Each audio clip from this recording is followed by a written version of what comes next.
Pablo Escobar of Colombia was the unquestioned king of the cocaine cowboys more than 30 years ago.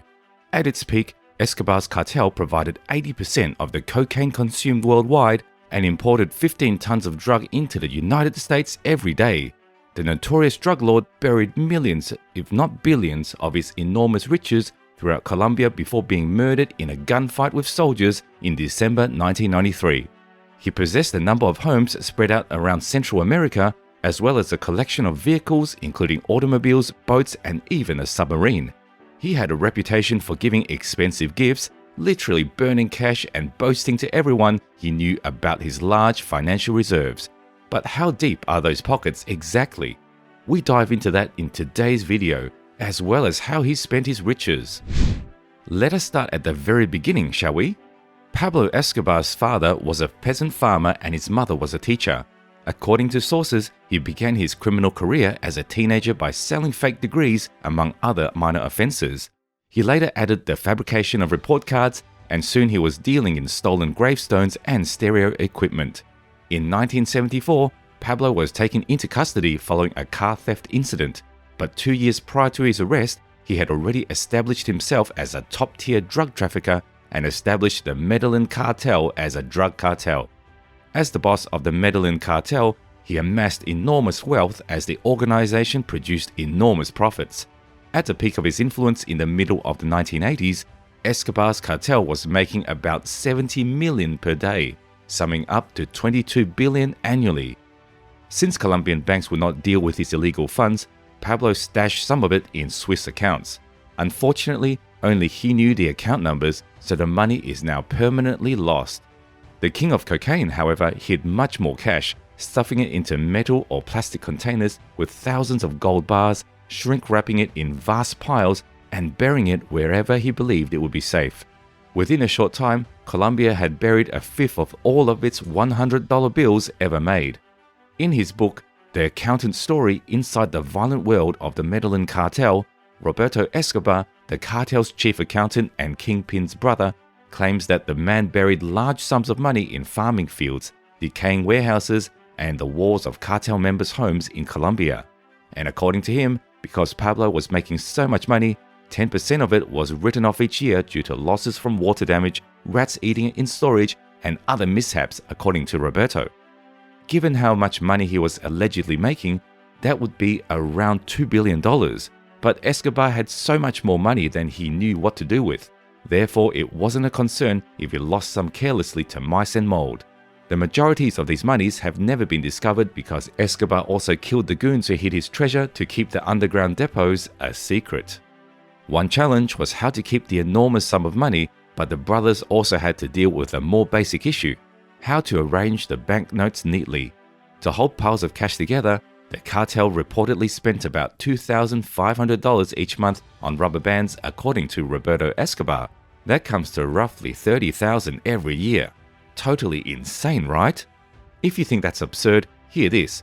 Juan Pablo Escobar, the only son of Pablo, who has since changed his name to Sebastian Marroquin, claimed in a 2009 interview with Don Juan magazine that his father once set fire to $2 million in crisp bills to keep their family warm while they were on the run. That's even more outrageous. But despite all these setbacks, Pablo was ranked as the 7th richest person in the world in 1989 and appeared on Forbes' list of world billionaires for a continuous 7 years. Escobar was so rich that it is claimed that he reportedly tried to pay off the Colombia's $10 billion debt in order to avoid any extradition plans, since he was so wealthy and wanted to avoid being sent to another country. That's real wealth right there. How did Pablo Escobar spend such an incredible amount of wealth? In Medellin, Colombia's second city, Escobar created a brand new neighborhood called Barrio Escobar, from the ground up, with 1,000 houses for families who had previously resided in a slum known as the garbage dump. This place provided him with a stronghold in the center of the city where he could store narcotics, weapons, and cash. And because locals were so appreciative, they became his personal army of troops and spies. Throughout his career, Pablo also gave generously to the Colombian people, building schools and sports fields, donating vast sums to charity, and as a result of this, he gained the nickname Robin Hood. Charity aside, Pablo also spent his money on a variety of magnificent estates, but his most famous residence was the 7,000-acre estate known as Hacienda Nápoles, which was situated between Bogota and Medellin and was named after Naples, Italy. It reportedly cost $63 million and featured a soccer field, dinosaur statues, man-made lakes, a bull ring, a burned-out ruins of a rival cartel's classic car collection, an airfield, a tennis court, and a zoo. After being looted by locals, the estate, whose front gate is topped by the plane he used on his first cocaine run to the United States, is now a popular tourist destination. Pablo also spent his money building his own prison. Here's how. Escobar promised in 1991 to surrender to authorities in exchange for being given permission to construct his own jail. Unexpectedly, or perhaps not, Colombian authorities agreed and the magnificent La Cathedral was built. The facility had a nightclub, a sauna, a waterfall, and a soccer field in addition to having phones, computers, and fax machines. However, authorities chose to transfer Escobar to a less hospitable prison after he tortured and killed 2 cartel members at La Catedral. But in July 1992, Escobar escaped before he could be moved. Of course, Pablo Escobar also owned a sizable fleet of yachts, helicopters, and jets, in addition to multiple properties spread around the country. Authorities in Colombia alone seized some of his assets, including 32 yachts, 141 homes, and 142 planes. Pablo Escobar is still the wealthiest drug trafficker of all time, despite the fact that the figures aren't nearly as precise as they could be. By 1980s standard, he maintains this distinction over other infamous drug lords like Amado Carrillo Fuentes, Dawood Ibrahim Cascar, and Joaquin El Chapo Guzman of Mexico.